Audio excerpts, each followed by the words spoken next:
प्रभु यीशु मसीह के मधुर और मीठे नाम से आप सभी को जय मसीह की। आज परमेश्वर के वचन में आप सभी का स्वागत है। परमेश्वर पिता आज अपने वचनों के द्वारा आप सबको बहुत आयत से आशीष को दे। पिता परमेश्वर आज अपने वचनों के द्वारा आपसे बोले और बातचीत करे। हम झूठी शिक्षा को कैसे पहचाने, आज हम परमेश्वर के वचन से कुछ बातों को सीखेंगे। और यहूदा की पत्री तो झूठी शिक्षा के विषय में चेतावनी देने के लिए लिखी गई है। यहूदा की पत्री इसी बात के लिए लिखी गई कि हम उन झूठी शिक्षाओं के प्रति सचेत हो जाएं। हम नाना प्रकार के उपदेशों से भरमाए ना जाएं। और इसलिए आज परमेश्वर अपने वचन के द्वारा में कुछ बातों को बताना चाहता है। हम जब यहूदा पहला अध्याय और उसके जब 14, 15 और 16 को पढ़ते हैं तो यहाँ हानोक की चर्चा की गई है। हानोक जो आदम की 7वीं पीढ़ी का था, हानोक जो परमेश्वर ने उसको उठा लिया था, उसके विषय में गवाही दी गई थी कि उसने परमेश्वर को प्रसन्न किया और वो परमेश्वर ने उसको उठा लिया जीवते। और हानोक ने इस विषय में कुछ भविष्यवाणी की है। हालांकि हम हानोक की पुस्तक के बारे में नहीं जानते, लेकिन हानोक ने जो भविष्यवाणी की है उसकी चर्चा यहाँ की गई है। यानी ये महत्वपूर्ण है कि हानोक ने क्या कुछ लिखा, उसको इस यहूदा की पत्री में लिखा गया है। और ये झूठी शिक्षा के बारे में हानोक ने कुछ बातों को बताया है। और वो बातें क्या है? हानोक इस प्रकार से इसके विषय में यह भविष्यवाणी किया था कि देखो प्रभु लाखों पवित्रों के संग आया है। और वो इस बात को देखते हुए वो कह रहा है कि परमेश्वर का पुत्र यीशु मसीह लाखों पवित्रों के संग आएगा और सबका न्याय करेगा। और लिखा है भक्तिहीनों को उनके अभक्ति के काम, सब कामों के विषय में जो उन्होंने अभक्ति में होकर के बोलते किए हैं, और सब कठोर बातों के विषय में जो भक्तिहीन पापियों ने उनके विरोध में कही है, बोलता है लिखा है दोषी ठहराए जाएंगे। जो कुछ उन्होंने परमेश्वर की निंदा में हो कर रहा है, जो कुछ वो परमेश्वर के अनुग्रह को पाकर उन्होंने लुचपन में उसको बदल दिया, जो कुछ उसने परमेश्वर के द्वारा पा करके परमेश्वर के विरोध में कार्य किया, परमेश्वर कहता है एक दिन आएगा यीशु मसीह और इन सब का न्याय करेगा। और उनके स्वभाव के बारे में बता रहा है कि ये लोग असंतुष्ट लोग हैं, ये संतुष्ट होना नहीं जानते, ये कुड़कुड़ाने वाले लोग हैं, ये अपनी अभिलाषाओं के अनुसार चलने वाले लोग हैं और मुंह से ये घमंड की बातें कहते हैं। और ये झूठी शिक्षाओं के बारे में लिख रहा है। और यहाँ झूठी शिक्षा में 3 लोगों का खास करके जिक्र किया गया है। पहला कैन, दूसरा बिलाम और तीसरा कोरहा। और जब हम परमेश्वर के वचन से इन तीनों व्यक्ति के बारे में देखते हैं तो क्या देखते हैं? एक जिसने अपने भाई हाबिल से जलन रखा जब परमेश्वर ने उसकी भेंट को अस्वीकार किया। और ऐसे ही आज कैन के जैसा लोग हैं जो किसी को बढ़ता हुआ देख करके, किसी को आशीषित होता हुआ देख करके वो क्या करते, जलन रखते हैं और उनको पीछे खींचने की कोशिश करते हैं, उनको गिराने की कोशिश करते हैं। जब हाबिल के भेंट को परमेश्वर ने स्वीकार किया तब कैन उससे जलन रखने लगा। और आज ऐसे ही कैन के जैसा लोग हैं जो दूसरों से जलन करते हैं और दूसरों को हमेशा नीचा करने के ताक में रखते हैं। ये झूठे शिक्षक हैं जो एक दूसरे की टांग को खींचते हैं। दूसरी बात है जब बिलाम के बारे में लिखा है, बिलाम एक ऐसा वैश्वक्ता था कि जो कुछ बोलता था वो बातें पूरी हो जाती थी। इसीलिए राजा बालाक ने उसको मजदूरी में उसको बुलाया कि वो इजरायलियों को श्राप दे, इजरायलियों के विरोध में बोले। ये धन के लिए काम करता था, ये जो कुछ बोलता था मानो परमेश्वर बोला के जैसा वो बातें पूरी हो जाती थी।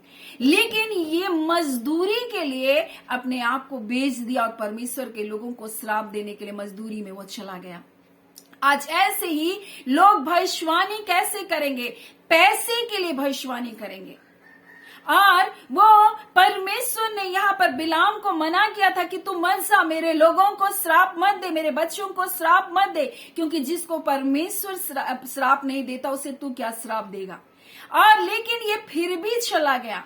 परमेश्वर ने अपने दूतों के द्वारा उसको रोकना चाहा, लेकिन वो फिर भी वो चला गया। लेकिन वहां जाकर परमेश्वर ने उसके जीभ को क्या क्या पलट दिया। वो श्राप देने के लिए मुंह खोला, परंतु परमेश्वर ने उसके मुंह को क्या क्या बदल दिया। वो आशीष ही आशीष देता चला गया। लेकिन जो गलत काम इसने किया वो ये था कि वो परमेश्वर के लोगों के विरोध में और परमेश्वर के लोगों की हानि के लिए वो बोलना प्रारंभ किया। आज ऐसे ही परमेश्वर कहता है ये झूठे क्या हैं, शिक्षक के रूप में झूठे लोग हैं। परमेश्वर कहता है एक कैन के समान है, दूसरा बिलाम के समान है और तीसरा कोरहा। ये कोरहा कौन था? ये कोरहा मूसा और हारून के समान वहां लेवी था और ये परमेश्वर की आराधना करता था।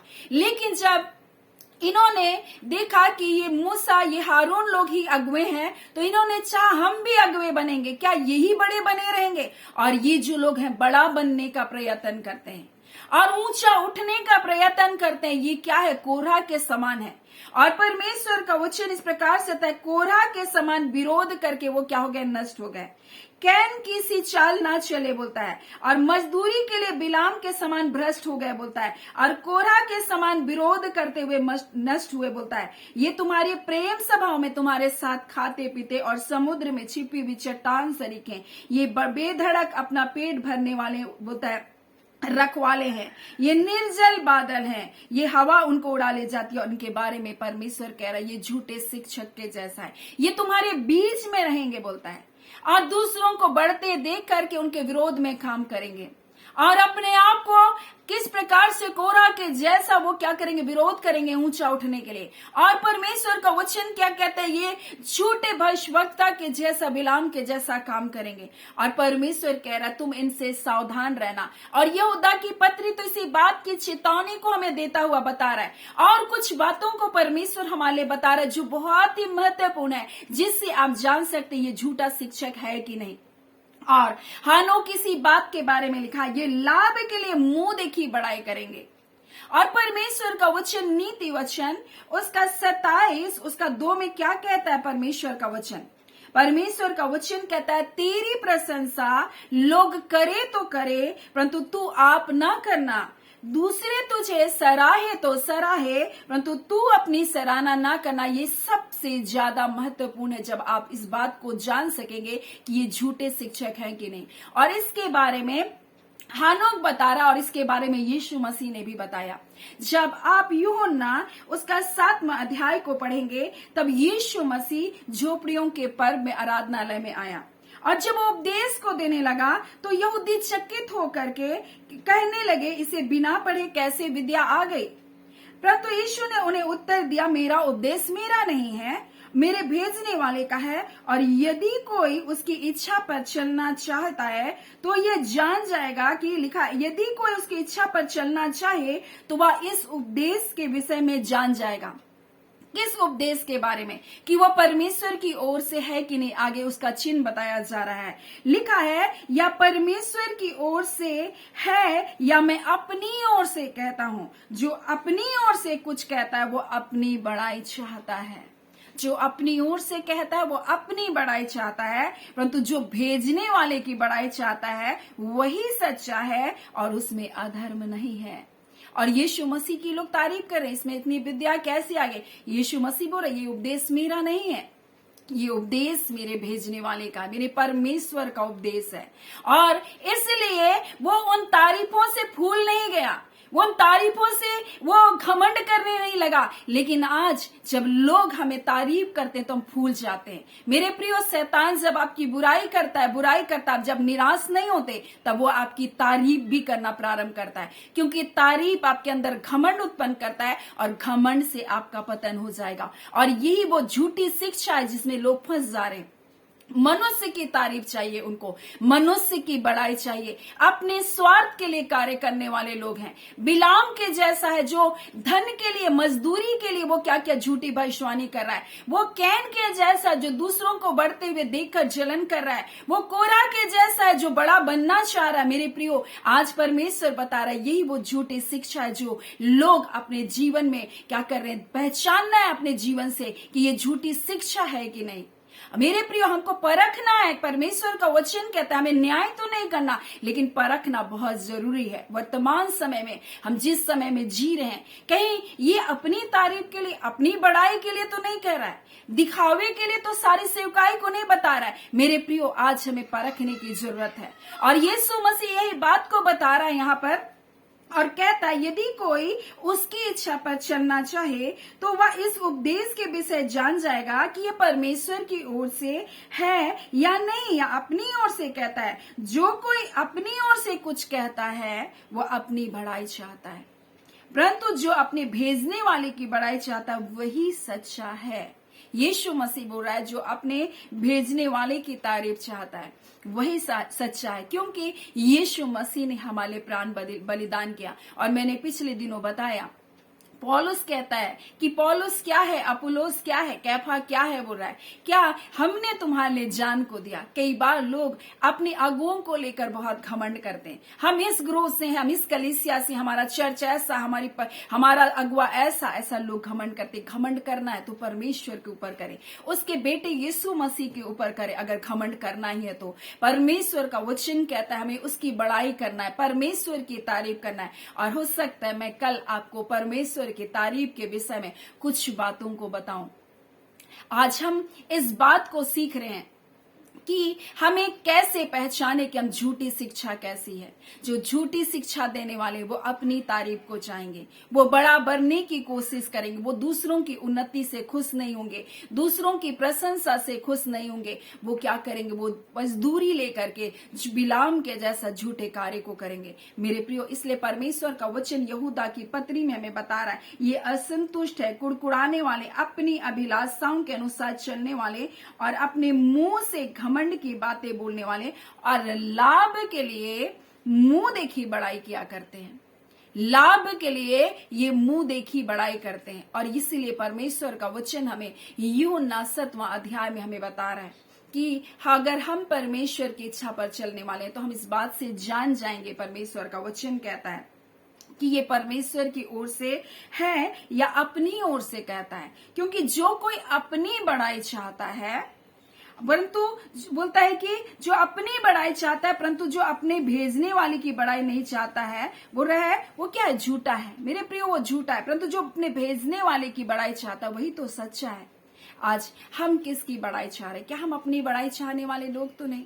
हमें परमेश्वर की बड़ाई को चाहने वाला लोग बनना है, परमेश्वर की महिमा को देने वाला व्यक्ति बनना है, परमेश्वर के नाम को ऊंचा उठाने वाला जीवन को जीना है, ना कि अपनी तारीफ, अपनी प्रशंसा के लिए जीना है। और यही बात तो नीति वचन 24 उसका 2 में इस प्रकार से परमेश्वर का वचन कहता है, माफ कीजिए 27 उसका 2 में परमेश्वर का वचन कहता है, लोग तेरी प्रशंसा करे तो करे परंतु तू आप ना करना। शैतान भी बड़ा प्रशंसा करता है, लेकिन उनकी प्रशंसा में आप भूल ना जाएं। लोग आपको सराहे तो सराहे परंतु तू अपनी सराहना ना करना। और जब तारीफ होती है उस जगह जरा सावधान हो जाए, कहीं आपको गिराने के लिए तो नहीं है। इसलिए परमेश्वर पिता आज अपने वचन के द्वारा हमें बताना चाहता है कि हमें झूठी शिक्षाओं से बच करके रहना है। और झूठी शिक्षा में ये बात का चिन्ह है, वो तुम्हारे बीच में रहेंगे, वो छिपी हुई चट्टानों के समान रहेंगे। परमेश्वर का वचन यही तो कहता है, वो तुम्हारी प्रेम सभाओं में तुम्हारे साथ खाते पीते हुए, बोलता है समुद्र में छिपी हुई चट्टान के सरीखे हैं। बोलता है ये बेधड़क अपना ही पेट भरने वाले रखवाले हैं, बोलता है। और इसलिए परमेश्वर का वचन हमें झूठी शिक्षाओं के बारे में इन बातों को बता रहा है। सो सावधान और सचेत अपने जीवन के लिए रहें, कहीं हम ऐसे बातों में तो, ऐसी शिक्षाओं में तो नहीं जा रहे हैं। आज परमेश्वर पिता इन वचनों के द्वारा आप सबको बहुत ऐसे आशीष को दे। आमीन। आइए हम प्रार्थना करेंगे। धन्यवाद देते हैं जीवते सच्चे सामर्थ्य पिता परमेश्वर, प्रभु यीशु मसीह के मधुर मीठे नाम से पिताजी आपके पास आते हैं।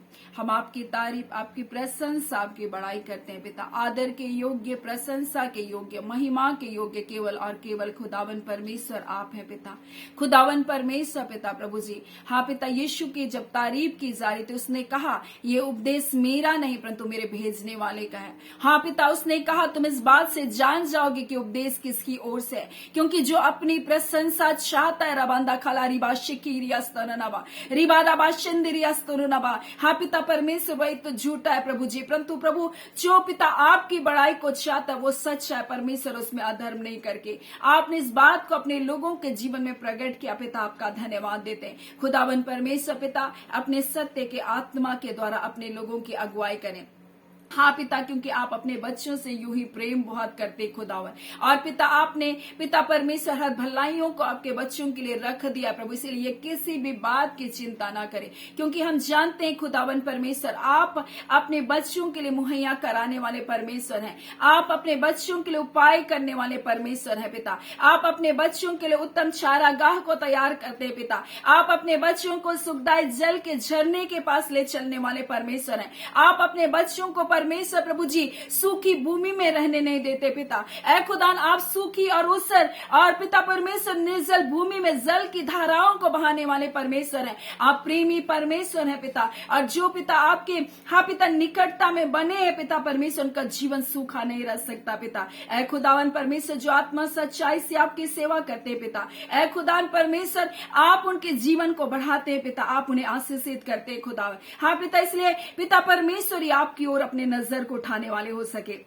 खुदावन परमेश्वर पिता, हम आपके लोगों को ब्लेस करते हैं यीशु के नाम से। खुदान, जितने रोग दुख बीमारी में यीशु के नाम से चंगे किए जाए। खुदान परमेश्वर पिता, हाँ पिता आपका महिमा इनके जीवन पर बढ़ता जाए प्रभु जी। रिबांदा खाला रबा शिकीरिया स्तननबा पिता, इनके हर प्रकार के बीमारियों के बंधन टूटे खुदावन यीशु के नाम से। खुदावन परमेश्वर पिता प्रभु, जितने लोग परमेश्वर इन दिनों हताशा और निराशा से होकर गुजर रहे, हाँ पिता तमाम निराशाओं के बंधनों को हम तोड़ते हैं यीशु के नाम से। खुदावन यह हुआ रे पिता, आप अपने बच्चों के लिए उपाय कर रहे हैं, हम आपका धन्यवाद करते खुदावन परमेश्वर। आपका वचन कहता है बढ़ती ना तो पूरब से ना पश्चिम से होती है, परंतु खुदावन परमेश्वर आप अपने लोगों को बढ़ाते हैं। खुदावन परमेश्वर ये सोच रहे प्रभु जी मेरी सहायता किस ओर से आएगी, परंतु खुदावन परमेश्वर आपके पिता आप इनका सहायक है प्रभु, आपकी ओर से इनके लिए सहायता आएगी प्रभु जी। हाँ पिता परमेश्वर, आप इनके लिए स्वर्ग के परमेश्वर आकाश रूपी झरोकों को इनके लिए खोल दीजिए पिता, और अपरंपार आशीषों की वर्षा को कीजिए पिता,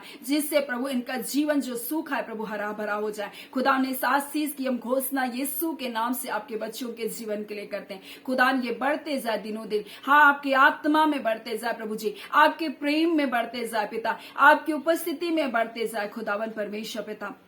पिता परमेश्वर, हम इस घड़ी प्रार्थना करते हैं पिता, जितने लोगों ने प्रार्थना निवेदनों को दिया है प्रभु, अपने परिवार के लिए, अपने बच्चों के लिए प्रभु जी, खुदान परमेश्वर हर प्रकार के ढिठाई और बलवा कराने वाली आत्मा इन बच्चों के जीवन को यीशु के नाम से छोड़कर जाए। रबांदा खाला रिबा शंदरस्तोनबा, इनके बच्चों के जीवन से ढिठाई की आत्मा निकल बाहर होने पाए। बलवा करने वाली, लड़ाई कराने वाली सारी दुष्ट आत्माओं की ताकत इन बच्चों के जीवन से निकल बाहर होने पाए। पिता परमेश्वर, जो परिवार में अनादर की बातें चल रही है, अपमान की बातें चल रही है, सारी दुष्ट आत्माओं के सारे कार्य, जो इनके पीछे कार्यक्रम दुष्ट के सारे कार्य को पवित्र आत्मा की आग में यीशु नासरी के नाम से जला देते। रिबांदा खाला रिबा शखंदरिया स्तोलनबा पिता परमेश्वर, हर वो अंधकार का कार्य पिता जो इनके परिवारों में प्रभु जी, हाँ पिता कर्ज को लेकर है पिता परमेश्वर, बीमारियों को लेकर है प्रभु जी, हाँ पिता परमेश्वर दुर्बलताओं को लेकर है प्रभु जी, पाप की दुर्बलताएं है परमेश्वर पिता, वो सारे बंधन यीशु के नाम से टूट जाने पाए।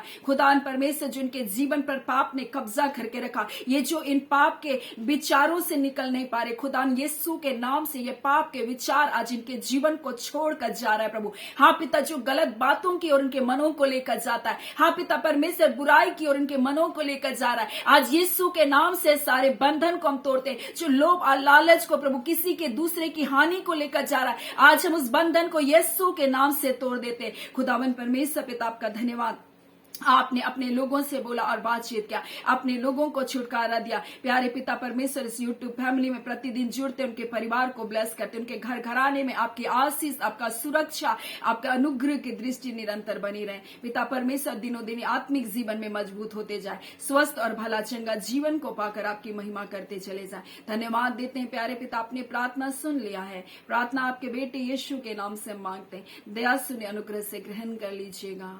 आमीन। परमेश्वर पिता आप सबको बहुत ऐसी आशीष को दे। आमीन।